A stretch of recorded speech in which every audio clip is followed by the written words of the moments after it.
They called it a family dinner. But there was no plate for me. The air smelled like rosemary and roast chicken, the kind of meal that once meant celebration. I stood in the kitchen doorway, a small bowl of cranberry chutney in my hands, something I'd made from scratch that morning. It was tart and sweet, my mother's recipe, and I thought it might earn a smile. But as I stepped toward the counter, Elaine turned eyes already on the spread. "Oh, we already have enough," she said too quick. "But thank you." I nodded. It wasn't worth pushing. The last time I missed a meal at that table, I was giving birth to the man who now wouldn't look me in the eye. Tonight, he couldn't even say my name. There were 7 places set. Celeste scrolled through her phone nails, clicking like clockwork. Todd sat beside her, stealing glances at me with quiet, unreadable eyes. Heather, Elaine's sister, wore that syrupy smile, chirping about house prices and modern family boundaries. "You're lucky you don't pay rent, huh?" she joked, raising a glass of Chardonnay. Laughter bubbled around her. Elaine's chuckle was sharper. "Mom's in her freeloading phase," Celeste added, without looking up. Permanent phase, more like? Derek said nothing. Not once. Not even a cough of protest. He just stared at his plate, chewing slowly. Maybe he thought silence would protect him from taking a side. Maybe it already had. I kept my face still. I didn't ask for help. I didn't remind them who paid the mortgage for 17 years while they got on their feet. I didn't mention how Derek had begged me to move in after his second job fell through. I just passed the bread. After dinner, the dishes clattered. Elaine blocked my path in the kitchen, arms folded like an executive delivering a memo. "We need space," she said. "Emotional and physical. For Todd." I looked at her. "This is my home." Her tone didn't waver. Not anymore. I returned to my room in silence. The overhead light was off. On the dresser beneath a faded family photo was a folded sheet of paper. I didn't need to open it to know what it said. But I did. Notice to vacate. 30 days. Derek's signature was clean, neat, almost proud. I sat on the edge of the bed for a while, the paper still open on my lap. Outside the window, the neighbor's wind chimes whispered against the breeze, a sound I used to find comforting. Now it sounded like mockery. 30 days. That's what I had. Not 30 weeks to downsize, not 30 hours to plead. 30 days to erase myself from the house I helped build, from the walls I painted in soft yellows for Derek's first birthday, from the floor I scrubbed clean after Celeste's first steps. I turned toward the small shelf near my closet. It was cluttered with years of things no one but me remembered.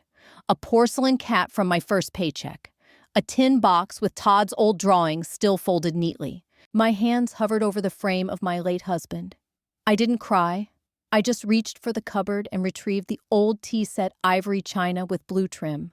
My mother's. She gave it to me the year Derek got married. Downstairs, I could hear laughter again. The sharp rise and fall of Elaine's voice. I wondered if Derek was still at the table, still chewing in silence, still pretending neutrality was safety. But I didn't go down. Instead, I unwrapped each cup and saucer one by one and placed them gently into the padded box I kept for holidays.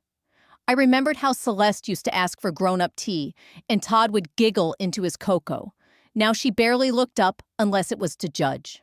The wind picked up outside. Something rattled against the siding. Maybe it was the loose shutter Derek kept saying he'd fix. Maybe it was the house sighing in relief that I was finally leaving. I tucked the last teacup away, taped the box shut, and sat back on the bed. I thought of calling someone, but who? Most of my friends had moved on or passed on. My sister and I hadn't spoken in years, not since the funeral. Todd was the only one who still looked at me like I was something more than clutter. But he was 16, and a whisper of kindness wouldn't shelter me. I looked around the room. Everything here had a history, but apparently history didn't grant you residency. They called it a family dinner, but what it really was the beginning of an exit. I didn't cry. I packed my teacups. They thought I wouldn't leave. They forgot I had done it before with nothing but a suitcase and a baby. Mist clung to the morning like a quiet warning. I wrapped my shawl tighter, my breath visible in the chill as I clicked the lock on my suitcase and rolled it slowly across the porch. The wheels hummed against the wood slats, an almost melodic goodbye to a place that no longer spoke my name. Inside the house, I knew they were awake. Elaine always rose at 6 for her herbal tea routine, and Celesta's phone light never went dark past midnight. I didn't expect a send-off. I only prayed for silence. My fingers lingered on the front door one last time. This was the same door Derek had run through, scraped knees and wild giggles back when he still brought me daisies from the park. Now it was just another wall I had to push through. Elaine's voice rang out from the top of the stairs. "Make sure you don't scratch the floor." "It's original maple." I didn't reply. I was afraid I'd scream. Each box I packed held pieces of me. A framed photo of Robert holding baby Derek, my favorite teacup from the honeymoon in Mendocino, and a Wacom tablet Todd once used to draw wolves and galaxies. I'd wrapped it in 3 layers of towels. I didn't know if he remembered it. I did! Celeste stood at the edge of the driveway, phone lifted in one hand like a scepter of judgment. "Grandma's farewell vlog," she muttered, smirking into the lens. I paused for a breath, my spine straightening, despite the weight of the suitcase. I met her gaze, not with anger, not with shame, but with the stillness of someone who had already buried the grief. She flinched. Not visibly, but enough. I reached the car. The driver's side mirror still had a crack from a grocery lot years ago. I hadn't bothered to fix it. Some things don't need restoring. They just need to be remembered. The ignition turned. The radio blinked to life. Static. Then a voice. "This morning on KXRW, do families owe each other unconditional support?" I laughed just once. It felt like it belonged to someone else. Through the rearview mirror, I caught sight of movement Derek behind the curtain. Just his silhouette. He didn't open the door, not even to pretend. I whispered, barely audible to myself, "You'll never get a second chance at this goodbye." Then I shifted into reverse. A thud of shoes on pavement. A breathless voice. "Wait, can I come with you?" I slammed the brake. My heart dulled, for days jolted. I turned. Todd stood there, Wen tousling his hair backpack, slung over one shoulder, and a sketchbook clutched to his chest. He looked so much like Derek at that age. And yet, not at all. I said nothing, just reached across the seat and pushed the door open. He climbed in without a word, settled the sketchbook on his lap. I didn't ask what changed his mind. He didn't ask where we were going. We pulled away slowly, gravel crackling beneath the tires. And not once did I look back. Todd didn't ask where we were going. I didn't ask why he followed me. There's a strange comfort in silence that doesn't demand explanation. He sat quietly beside me, legs slightly shaking from the cold backpack clutched to his chest, like it held answers neither of us could say aloud. The morning mist still blanketed the 2-lane road as we pulled away from the only house I'd called home in 20 years. We drove past the bakery with the chipped sign, past the high school that still had Derek's name carved in the bleachers. At the gas station just outside town, I stopped to fill the tank. Todd returned with 2 coffees, one black, one light, and sweet, and held mine out without a word. He knew how I took it. Always had. The gas station clerk barely looked up. People never do. A grandmother and her grandson in an aging Toyota doesn't inspire much attention. Back on the road, Todd stared out at the evergreens blurring past. "Do you think I'm like her?" It took me a beat. "Elaine." He nodded without turning. "I think you're like you," I said, and thank God for that. He didn't smile, but I saw his shoulders lower just a little. When we reached the cabin, the trees opened up to reveal a place time hadn't bothered. Paint peeled at the corners. The welcome mat was soggy. A spider had built a kingdom between the window shutters. But it was still ours, or had been once. I hadn't been here in years. Robert and I used to escape to this place when the noise of life got too sharp. Before hospitals and bills, before Derek forgot how to laugh without checking who was watching. Inside, it smelled like cedar and dust. Todd didn't complain. He found the broom while I tackled the kitchen. We worked in sync wordlessly, as if we had done this dance 100 times before. I opened the pantry and found a tin box. Inside were cans, cream corn peaches, old soup, and a folded slip of paper. Robert's handwriting shaky but clear. For when it gets too loud. My throat closed. I replaced the note without a word. Outside, the lake was still. I found Todd sketching on the porch cross-legged, watching a blue jay hopping between branches. "It doesn't want to be noticed," he murmured, eyes on the bird. "I know the feeling," I said. He looked at me, not as a child looks at an adult, but as a person looks at someone who understands. Really understands. Later, we made grilled cheese on the old electric skillet. He rinsed dishes before I asked. Afterward, we folded extra blankets, set out the flashlight, tested the heater. As I turned down the lights, he said, "I never fit with them. You didn't either."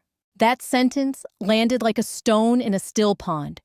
Ripples moving backward through time, back to all the dinners where I smiled through silence, all the birthdays with last-minute apologies. I tucked him into the guest bed, placed his sketchbook beside him. He was asleep before I reached the door. In the living room, I opened my laptop for the first time in days. The screen glowed too brightly. I hesitated, fingers hovering. Then I typed, "Search Oregon minor guardianship petition." That night, I couldn't sleep.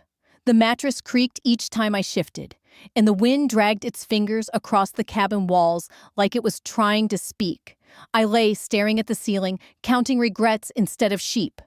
The silence was no longer comfortable. It was loud with memories. I remembered the last time I held Derek's hand. He was 8, crying because a classmate called him weird. I told him weird meant brave. He believed me. Back then, I had all the answers. Now, I barely had questions left. In the morning, I made oatmeal and sliced an overripe banana on top how Robert liked it. Todd ate quietly, but reached for the cinnamon without asking. That small gesture somehow was louder than all the apologies I never got. He showed me his sketch. The blue jay rendered in pencil with such delicate shading it looked ready to fly off the page. "It's scared of being seen," he said again. I touched the corner of the drawing. "Sometimes we hide in plain sight." "Is that what you're doing?" I looked at him unsure. Maybe it was, or maybe finally I was ready to be found. They wanted me gone by the 31st. I planned to be in court before that. Each morning felt heavier now, not with fear, but with purpose. I circled the date on a pocket calendar, October 31st, and underlined it in red ink. I had 10 days to flip the narrative. The legal aid office was 3 towns over, tucked behind a library, in a diner that hadn't updated its menu since the Reagan era. Ms. Harlow greeted me at the front desk without a smile, but with eyes that missed nothing. "You're Grace Whitmore," she said, leafing through intake paperwork. "You're not the first grandmother to walk in with that look." I gave her a tired nod. "And you're not the first lawyer to act like they've seen worse." That made her smirk. We sat in her cramped office as she tapped at a keyboard. "Why not file for custody?" she asked. "Because they'll say I brainwashed him." She raised an eyebrow. "Did you?" "No," I said. "But I did listen to him. That's dangerous in some households."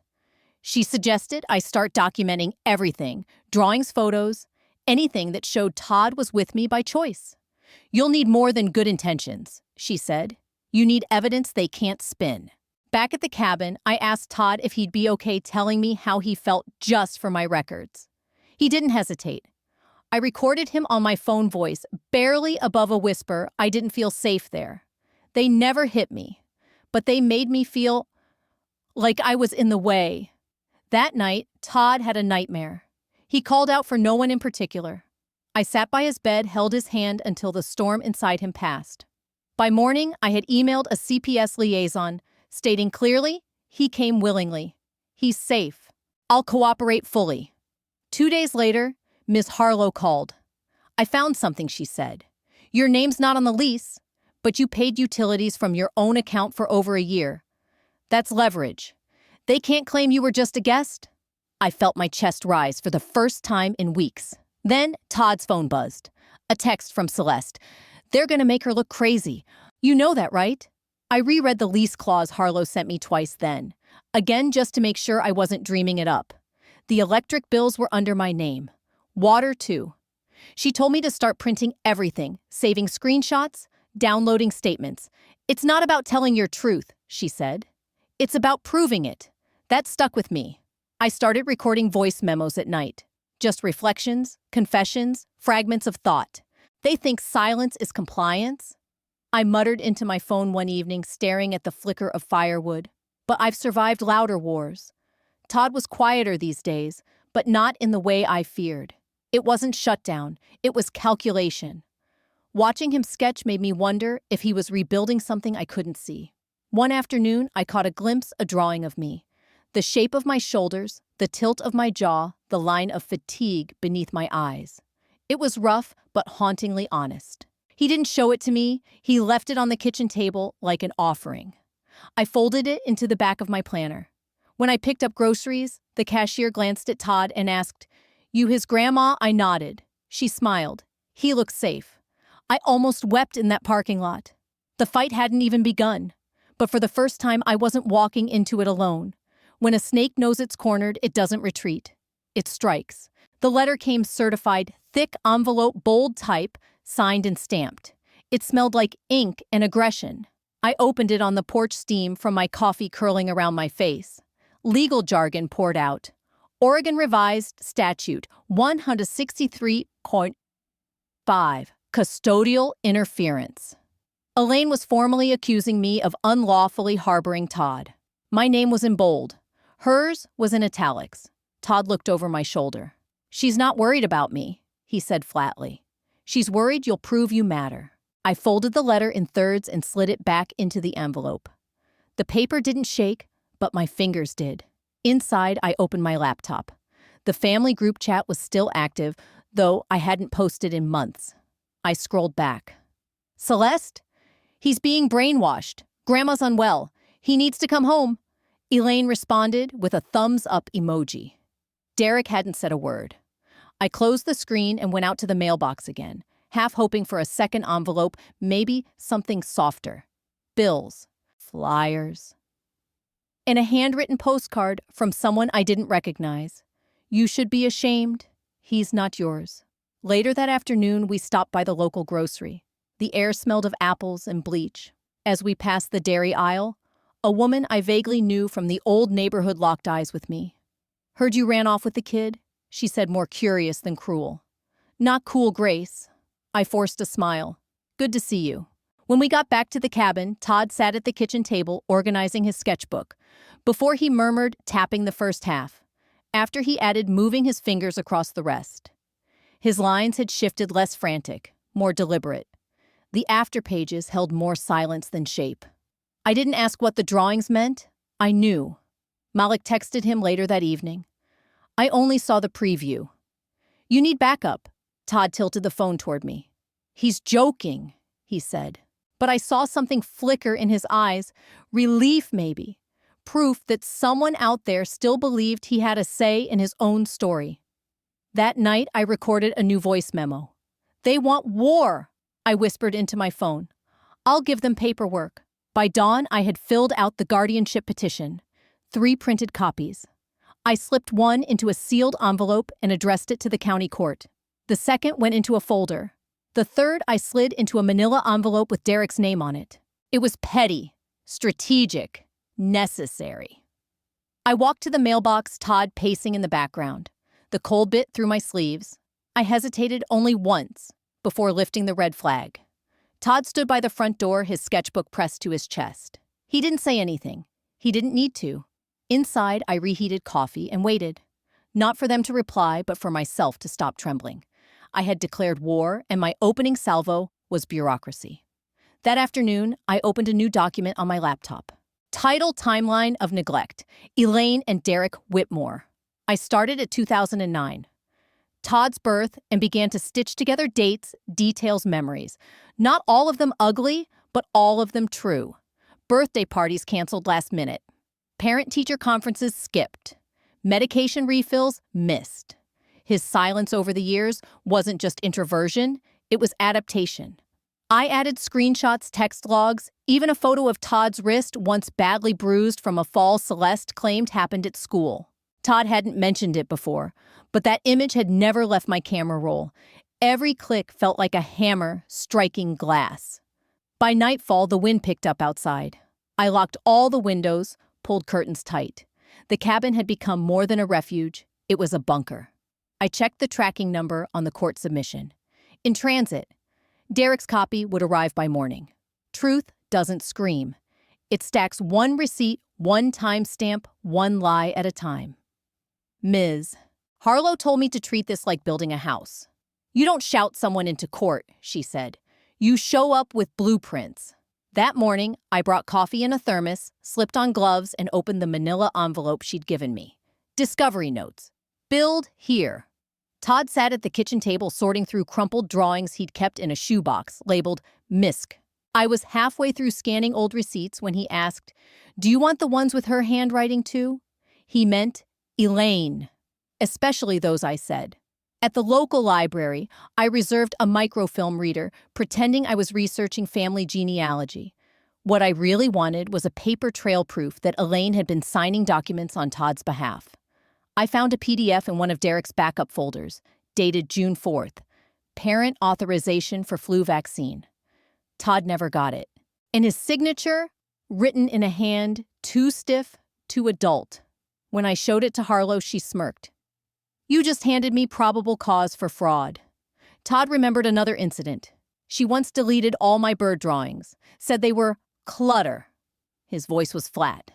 Told me boys don't waste time on soft things. I didn't know what to say, so I just touched his hand. Later, I compiled our family's financials, whatever Derek had emailed me over the years.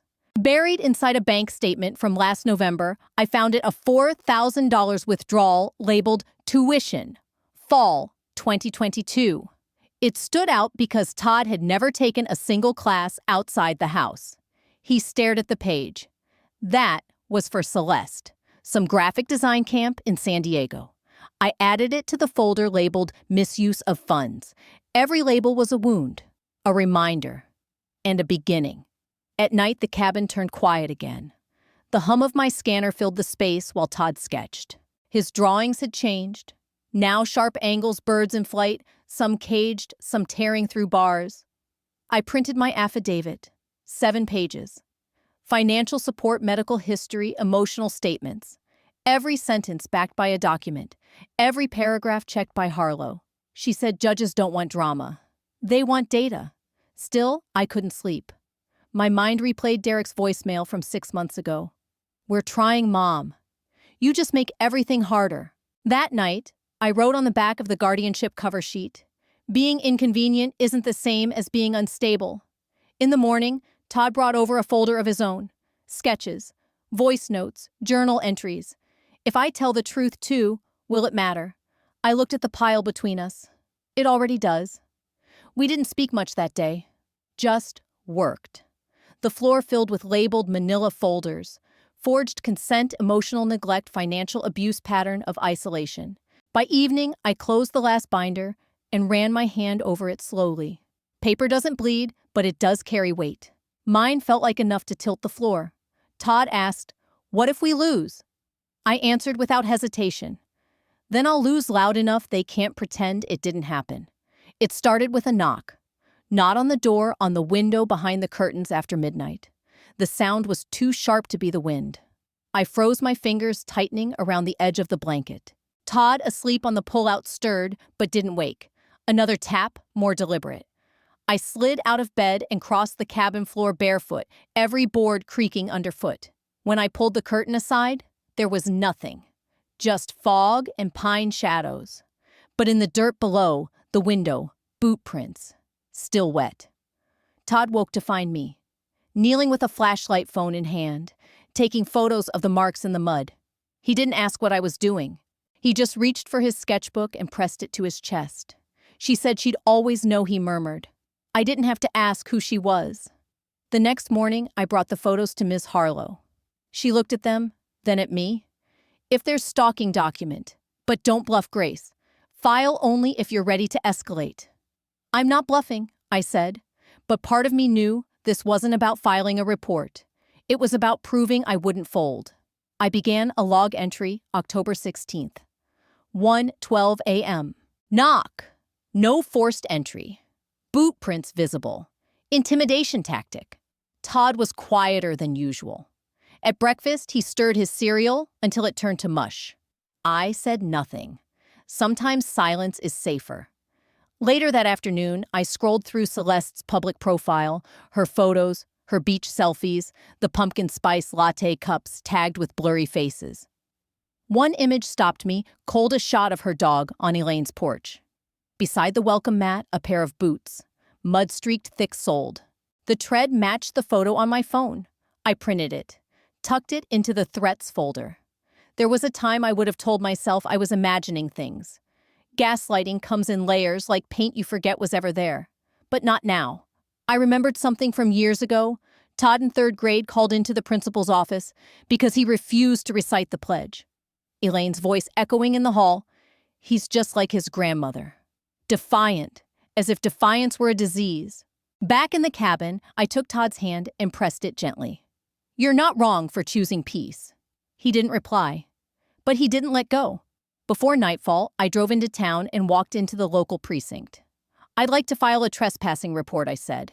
Do you have a suspect, the officer asked. I shook my head. No, but I have documentation. He nodded slowly and handed me a clipboard. That night, I wrote in my journal, they want fear. Not today. I stood at the window longer than I should have, watching fog curl like fingers over the treetops. Every instinct screamed this wasn't over. They wanted us rattled. They wanted our silence to crack. I stood at the window longer than I should have, watching fog curl like fingers over the treetops. Every instinct screamed this wasn't over. They wanted us rattled. They wanted our silence to crack. I stood at the window longer than I should have, watching fog curl like fingers over the treetops. Every instinct screamed this wasn't over. They wanted us rattled. They wanted our silence to crack. I stood at the window longer than I should have, watching fog curl like fingers over the treetops. Every instinct screamed this wasn't over. They wanted us rattled. They wanted our silence to crack. Not tonight. Some courtrooms smell like fresh varnish. This one smelled like old dust and expensive perfume. The wooden bench beneath me was harder than I remembered. I adjusted my coat fingers, twitching against the edges of the statement I had rewritten 3 times that morning. Room 204 was quiet, but not peaceful. It buzzed with the suppressed tension of paperwork and posturing lawyers murmuring in low tones, the hum of the overhead fluorescents doing nothing to soften the sense of performance. This wasn't a trial yet, but it felt like one. I caught the scent before I saw her musky roses and vanilla, the perfume Elaine wore when she wanted to feel powerful. She walked in like she owned the floor. Her hair was slicked back in that severe bun she favored when controlling the narrative heels, clicking a little too loudly on the old tiles. Beside her was a tall man in a navy suit carrying a sleek leather briefcase that probably cost more than my monthly Social Security check. Derek trailed behind them like a shadow. He didn't glance my way. Not even when Todd shifted nervously beside me, the boy's fingers gripping his sketchbook like a shield. Ms. Harlow leaned in. Judge Mallory's tough, but fair. Let her talk first. We'll follow her rhythm. The judge entered precisely at 9.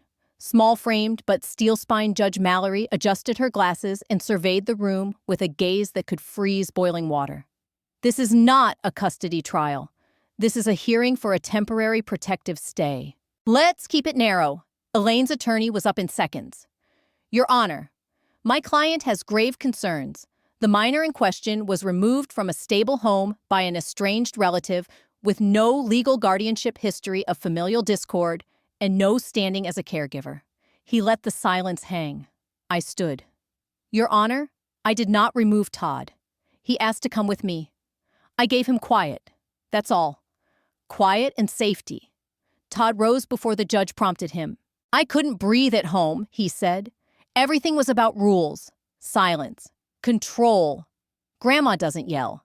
She listens. The courtroom shifted. Someone coughed.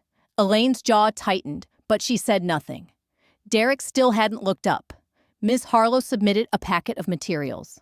Included are receipts, affidavits of character audio logs, and artwork documenting emotional state, all within the bounds of Oregon's family protection statutes. We're not bluffing, Your Honor. The CPS representative stepped forward. We've begun an initial investigation. No indicators of harm in the current environment. Judge Mallory tapped her pen twice. Ms. Whitmore, you may retain temporary custody until our full evaluation concludes. 10 days. Elaine's attorney began to protest, but the judge cut him off. Your argument rests on emotion, not evidence. Let's change that by next week. As the room emptied, I gathered my things with careful precision. No need to hurry now. Elaine brushed past me with a look that could splinter glass. Derek, he hesitated. Just for a second. But then, he followed her out. Todd and I reached the exit. The drizzle had thickened into a slow, soaking rain. He tugged at my sleeve. She won't wait 10 days, he said softly. She'll strike tonight. Winning in public means bleeding in private. The morning after the hearing, the first thing I saw wasn't sunlight or coffee steam. It was the text from Malik. You made the front page.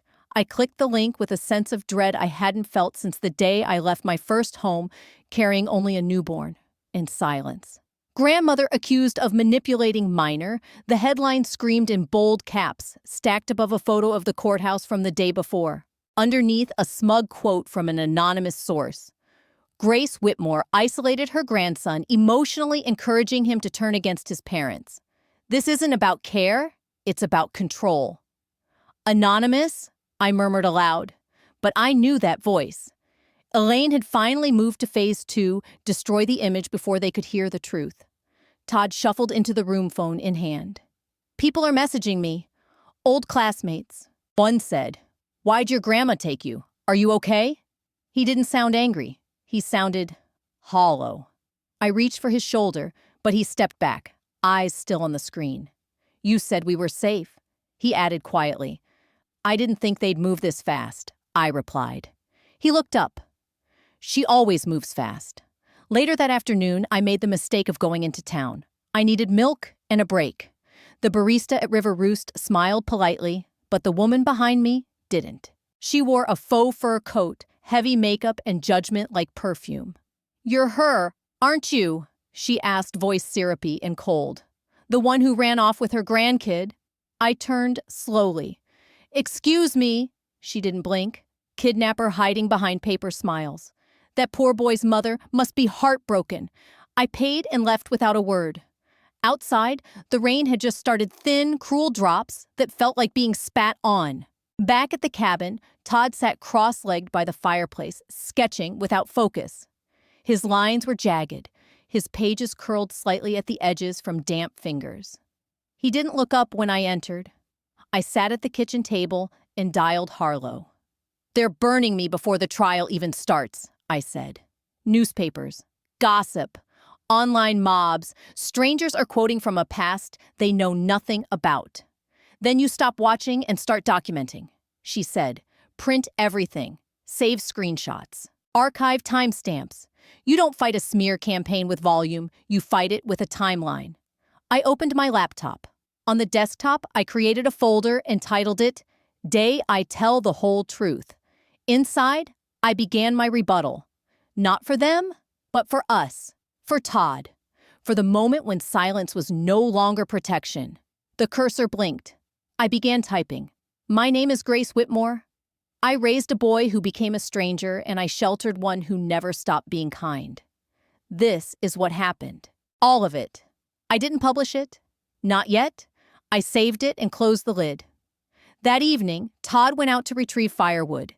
He came back holding something in his hand, a manila envelope sealed and taped to our door. No return address, he said. No stamp. I opened it slowly, my stomach already twisting. Inside were old photographs, some of me, some of Derek, some unmarked. One slipped out onto the table and landed face up. I froze. It was Derek, 14 years old, sitting on our old porch with a black eye and a clenched jaw. I knew that photo. I'd hidden it for years. There was a note stuck to the back, history repeats. Todd stared at it. Is that my dad? I couldn't answer. Not yet. He looked from the photo to me. Did you do that to him? No, I whispered. But the story behind it is complicated. He didn't ask again. He just picked up the envelope, placed it back inside, and set it down on the counter like a ticking bomb. We both stood there side by side, saying nothing. But silence no longer felt like safety. It felt like countdown. She sent ghosts to silence me. I answered with paper cuts that bleed. The envelope sat between us like a silent bomb. Todd hadn't opened it again, not since that night, but he hadn't thrown it away either. It lingered on the kitchen table of the cabin like unfinished business. We both knew what it contained: ghosts of a bruised face, printed truths someone else hoped would stay buried. But ghosts don't stay buried when you name them. I made tea and watched the wind move through the evergreens outside. I think it's time I told you everything I said. Todd looked up from his sketchbook, nodding once, as if he'd been waiting for permission to ask. The photo I began, slowly, was taken the day Derek got into a fight at school. Another boy shoved him against a locker. Derek fought back, broke the kid's nose. When the principal called me in, Derek was already being questioned by the school's social worker. Todd's expression didn't change, but his pencil froze mid-shade. They asked about the bruise, I said. He wouldn't explain, wouldn't talk. And I panicked. I told him it happened at home, that I'd lost my temper. You took the blame? Todd whispered. I nodded. If I didn't, they would have called CPS. I thought they'd take him away. So I lied. I signed a confession. I thought I was saving him. Todd didn't speak for a long time. Then he reached for the envelope and slid it toward me. So now, what? Now, I said, we use the truth. Not to defend, to expose. CPS arrived that afternoon. A woman named Janice stepped inside, polite but practiced. She looked around with the eyes of someone trained to see past surface calm. Is this your permanent residence? She asked. Not yet, I replied. But it's where he's safe. Todd sat at the table, flipping through his sketchbook. He stopped on a page and pushed it forward. Janice studied the drawing carefully. Grace holding an umbrella over a hunched child, rain slanting sideways, a small bird in the boy's hands. What does this mean? She asked. Todd answered softly. It means she shows up even when she shouldn't have to. Janice made a note, then closed her tablet with a neutral smile. We'll follow up, she said, standing. Later that evening, I sat with Miss Harlow in her cramped office. Papers covered every surface, but she cleared a spot and opened the manila envelope. That photo, she said, examining it, could have sunk you. But in context, it's a map of their lies. She handed me a pen. We'll pair it with Derek's juvenile records, the fake tuition receipt, the forged signatures. I nodded, flipping through the folder I'd built like armor. Each section had tabs: red for financials, blue for behavioral reports, yellow for personal testimonies. At the front, I inserted a fresh affidavit, signed and witnessed, detailing the events of Derek's teenage years, the sacrifices I'd made, and the cost I'd paid for staying silent. This, I told her, isn't just for court. This is my ledger. Every lie they fed, I turned into ink. Todd came in with hot chocolate. He placed it next to me and pointed to the binder. Is that it? It's the whole truth, I said. Filed, sworn, unburnable. As I prepared to mail the affidavit the next morning, Todd followed me to the car. If you win, he asked, do we get to stop fighting? I buckled the envelope beside me, treating it like something sacred. No, I said. But at least they'll have to fight fair. I dropped it off at the courthouse and watched as the clerk logged it in. Then I returned to the cabin, the sky already bruising with rain. That night, I sat by the fireplace, watching the light flicker across the pages of Todd's sketchbook. He'd drawn the cabin lit from within shadows, pushed outward. The phone rang. Miss Harlow's voice was firm. The judge moved the final hearing up. 3 days. Be ready. I looked out the window at the forest pressing in, and then at Todd sleeping on the couch. I've been ready for 30 years, I whispered. They once erased me with silence. I answered with a signature. The courthouse air felt like held breath. Every footstep echoed off the marble floors like a warning. Room 301 loomed ahead. Tall doors, brass handles, a silence that swallowed small sounds. I wore gray. Not black, not mourning. Not white, not begging. Just plain, still, and sharp. My binder was pressed close to my ribs like a final confession, type sorted, notarized. Elaine was already seated. Her attorney, a tall man with hair like polished steel, whispered something that made her smirk. Celeste scrolled on her phone, her eyes flicking up only when I entered. Derek sat behind them, one row back, spine rigid as if someone had balanced a bottle on it. Todd sat beside me. His sketchbook was tucked under one arm, his collar a little crooked. I fixed it gently, and he didn't flinch. Judge Mallory stepped in. She was the kind of woman who didn't clear her throat. She silenced rooms by standing still. The gallery hushed. CPS had a seat by the rail. Ms. Harlow gave me a small nod. I didn't nod back. I didn't need to. The attorney stood first. Your Honor, we maintain that Ms. Grace Whitmore has engaged in long-term manipulation of her grandson, Todd Whitmore. Her history includes fabricated abuse claims, abandonment of family ties, and willful interference in the child's well-being.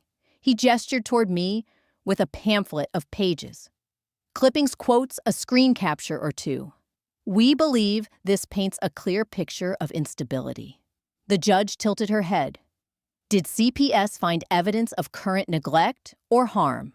No, Your Honor, but then proceed carefully, she warned. We deal in facts. He sat. Celeste stood. Her voice was sharp polished. Grandma always played the victim. She made Todd think we hated him. She poisoned everything.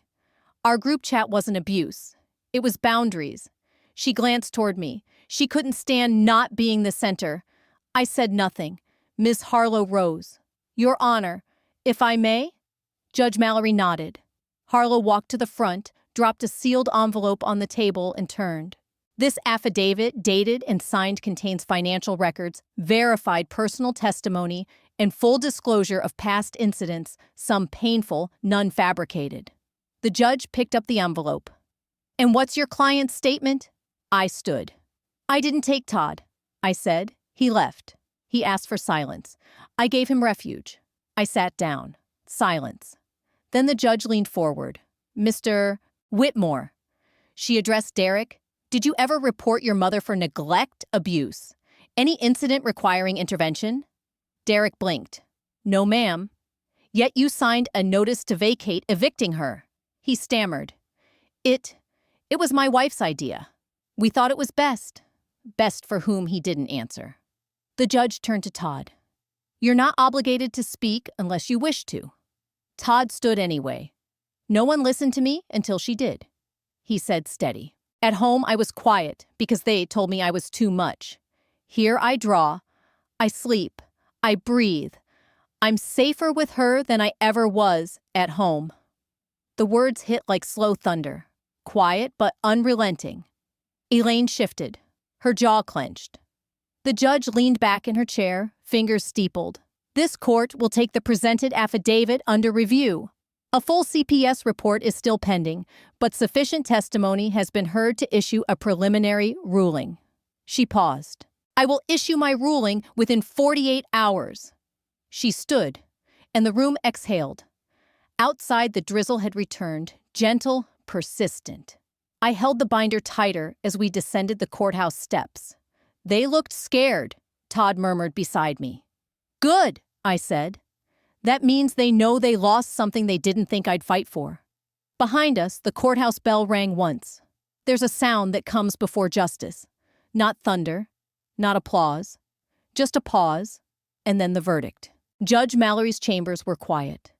Not the tense kind of courtroom silence, but something older, heavier. A final breath before something breaks. The legal pad in her hand was thick with notes. Her reading glasses sat halfway down her nose, but her eyes were sharp and dry. I sat still, hands folded. Todd beside me, fingers curled around the hem of his sleeve. Across the aisle, Elaine shifted in her seat, like the leather upholstery offended her spine. Derek, silent as ever, stared at the floor. The judge looked up. This court has reviewed the affidavit submitted by Ms. Whitmore. The statements of the child involved the prior testimony and the CPS report submitted this morning. She adjusted her glasses. This is not a simple case of custody. This is a question of guardianship, of influence, of silence, and of safety. Elaine's lawyer rose slightly, only to be waved down by the judge. There is evidence of financial misappropriation under the guise of educational expenses, failure to comply with homeschool supervision requirements, and a demonstrated pattern of emotional suppression directed at the minor. Elaine scoffed audibly. Judge Mallory didn't even glance her way. More importantly, she continued, there is compelling testimony that Ms. Whitmore has for the past month provided a stable, nurturing environment, one where the minor felt seen, heard, and safe. She turned her attention fully to Elaine. Intent is as telling as impact, and Ms. Whitmore's impact has been safety. The courtroom did not erupt. No gasp, no shout, just a shift like something uncoiling. Elaine's face froze, her mouth slightly open.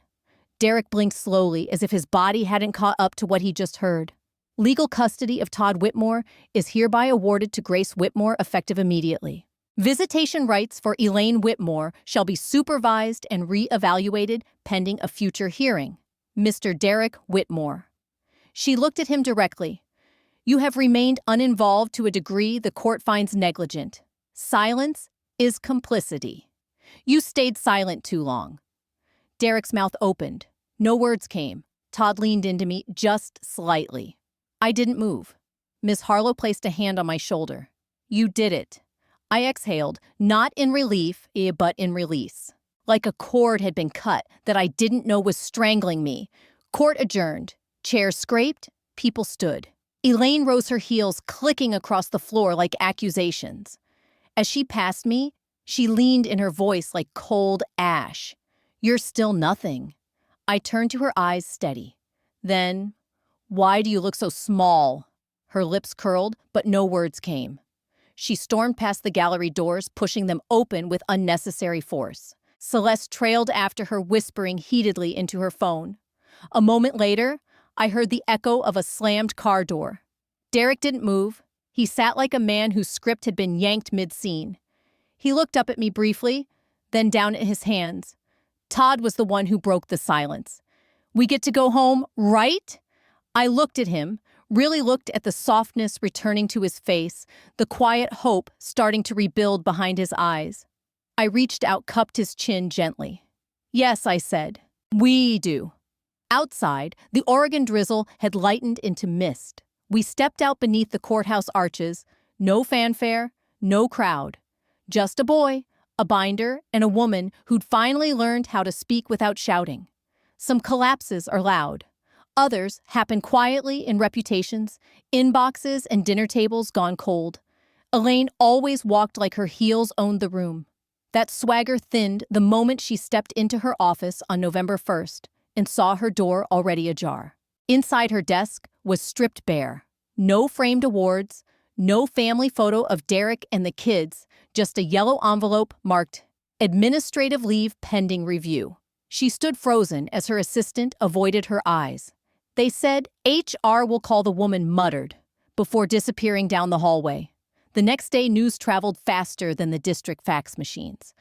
Online headlines rotated every hour. PTA chair linked to misuse of educational funds. Legal custody battle exposes. Family rift. Educator under scrutiny for guardianship allegations. A thread on a local parents' forum broke it wide open, screenshots of Elaine's alleged purchases, spa days, luxury hotel stays, and a recurring expense labeled curriculum materials that led back to a boutique store specializing in scented candles.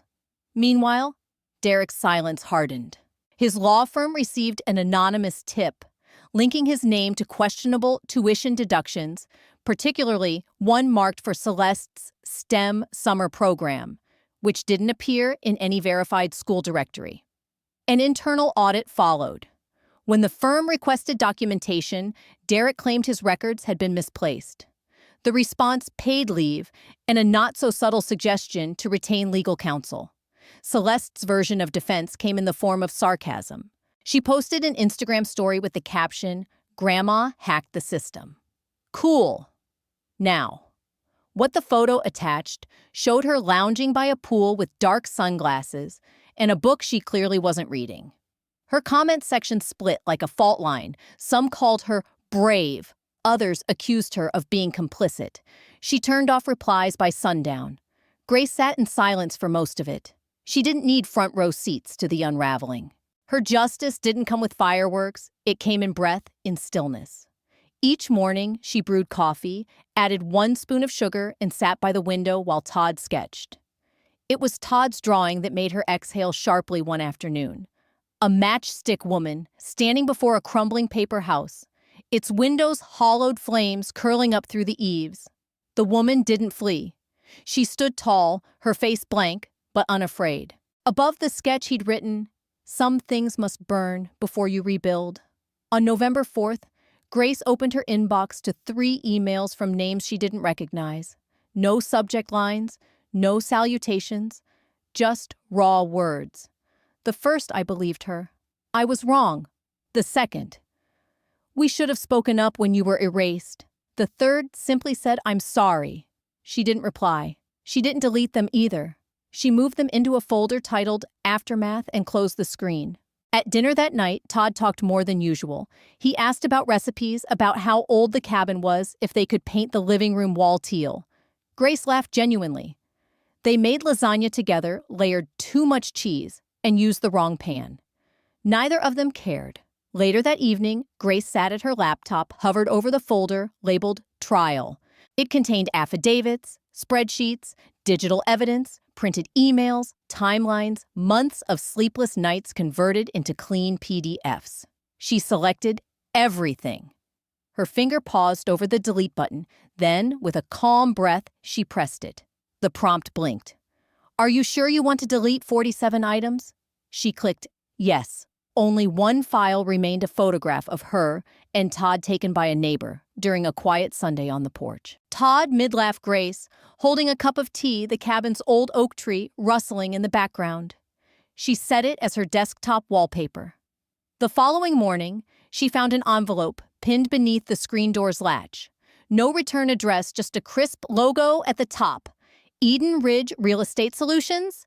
Inside was a folded letter. It was an inquiry. Someone wanted to buy the cabin. Grace didn't open it fully. She read enough to understand. She stood by the window light, streaming through faded curtains. Todd was outside feeding a squirrel with peanuts, completely unaware of the letter. Or maybe fully aware and simply waiting for her to decide. She placed the envelope next to the coffee pot and whispered, "Not yet." Then she turned back to the stove, poured 2 mugs, and stepped out into the crisp morning. The storm passed. But stillness isn't peace. It's what you build in it that matters. The lake looked motionless again, its surface only broken by a drifting leaf or the occasional ripple of a curious trout. Morning frost lingered on the window ledge, catching the light like fractured glass. I pressed my hand to the pane, not for warmth, but for proof we were still here. Todd sat at the table, earphones and stylus dancing across his tablet, his brow furrowed in concentration. I didn't interrupt. He was submitting sketches to a virtual mentorship program, one Ms. Harlow helped us find after the case closed. He took it seriously, more seriously than I'd ever seen him treat school. He'd asked if we could choose some of the curriculum together.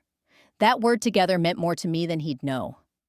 I lit a fire in the pit out back while waiting for the kettle to boil. A few of the logs caught slow stubborn. That was fine. I had time now. Later, I knelt beneath the oak tree and buried a few daffodil bulbs in the hardening soil. I hadn't gardened in years. It felt unfamiliar, humbling, almost. There was no instant reward, no applause, just the silent promise that come spring, something would bloom. I whispered to the ground as I covered them. Grow well. He'll need your color. A small delivery truck kicked gravel in the drive. Malik stepped out with a paper bag and that same awkward shrug he'd worn since childhood. My mom insisted. Oatmeal cookies. Still warm, I think. He didn't stay long, just enough to fist bump Todd and mumble, "Glad you both made it." That's all I really wanted to say. And that was plenty. Some people don't need more words. Inside, I found my old journal, the one I hadn't touched since 2002. The spine had curled, the pages slightly warped from time and humidity. But the pen still worked. I wrote, Grace Whitmore, November 10th, 2023. I'm still learning what to do with peace. That night, Todd approached quietly, clutching a page torn from his sketchbook. He handed it to me and waited. It was the umbrella drawing again, but this time I was standing upright. The rain had softened into mist, and I was smiling. I traced the edges with my finger. "This is new," I added that part, he said softly. "You didn't look afraid anymore." I didn't know what to say, so I folded the drawing and placed it in the tin box under the bed beside old letters and court papers. A future memory now preserved. The heater rattled to life. Todd headed to his room with a familiar creak in the floorboards behind him. I stayed on the couch wrapped in a knit blanket, watching shadows flicker across the cabin walls. My phone buzzed once, an unfamiliar number. A text. "You were right. She scares me too. Celeste." I stared at the screen unmoving. Then slowly I locked it and placed the phone face down. Not because I didn't care, but because I finally knew when not to answer. I didn't fight for the house. I fought for the boy who once drew in silence. The lake was mirror still, like it didn't dare move until I did. I stepped onto the porch with a mug of coffee steam curling against the morning chill. The horizon was painted in soft grays, and the last of the autumn leaves clung stubbornly to their branches. Thanksgiving morning, and not a sound, not even bird song. Inside, Todd was still asleep. He'd been staying up late, sketching lately, filling page after page, like something inside him had finally found the right shape to spill into. I didn't ask what he was drawing anymore. He always showed me when he was ready. The notebook on my lap wasn't new, but the page was blank. That mattered more. My fingers hesitated before they moved. I wrote slowly, not for style, but for truth. "Dear Elaine, you won. Then you lost everything trying to hold it too tight. I didn't accuse. I didn't justify. I simply let the ink bleed until the weight lifted off my ribs. You always thought silence was weakness. You never realized it could be armor." I folded the letter once, then again. Slipped it into the same tin box that once held my engagement ring, a hospital wristband, and a photo of Derek the day he came home from the NICU. That box had carried too many beginnings. It was time it held an ending. I walked barefoot to the oak tree. The grass was cold, damp with dew, and the bulbs I'd planted 2 weeks ago were now blanketed by earth that didn't ask questions. I knelt and dug just enough to bury the box beneath them. I whispered, "Rest not to the bulbs, not to Elaine, but to the part of me that had needed to prove anything to anyone." Back on the porch, I settled into the chair with my coffee. The notebook remained open on my lap, the last page fluttering slightly in the breeze. I uncapped my pen again and wrote the final line. "My name is Grace Whitmore." I was forgotten. Then I remembered myself. The screen of my phone lit up, a text from an unfamiliar number. I didn't need to open it to know who it was. "Is it okay if I visit sometime alone? Celeste." I didn't rush to reply. I let the quiet fill in the corners of my breath. Then I typed back. "One chair left. Your choice." I placed the phone on the railing beside me, face down. I didn't need to watch it anymore. What needed to be said had already been written. A bird landed on the rail feet, barely making a sound. It tilted its head at me, not startled, not seeking anything, just watching. And I let it. They called it weakness when I stayed quiet. They called it manipulation when I finally spoke. But here's what I've learned. Silence doesn't mean surrender, and speaking up doesn't mean shouting. If you saw yourself in my story in the empty chair left for you, or the words you swallowed just to keep peace, then I hope you know now you were never alone. I didn't win by tearing others down. I won by remembering who I was, who I still am, and by choosing to love the boy who saw me even when the world didn't. If you ever find yourself erased by the people you once trusted, most don't wait for them to rewrite your name. Write it yourself. Loudly, softly, painfully, but truthfully. To those who stood with me in spirit while I fought for a voice, thank you. Your quiet support matters more than applause. And to those still sitting in someone else's story, waiting to be remembered, stop waiting. Pick up the pen. Find your own paper. Sometimes justice doesn't come with fanfare. Sometimes it's a single moment when you no longer flinch. My advice: don't fight to win someone back who never bothered to hold you. Fight to come back to yourself. Because peace isn't what you find, it's what you build. Brick by truth, breath by breath. I buried a letter this morning, but it wasn't about revenge. It was about release. And if you're holding something heavy, maybe today is the day you let it go. Not because they deserve forgiveness, but because you deserve to feel light again. You deserve stillness that isn't full of fear.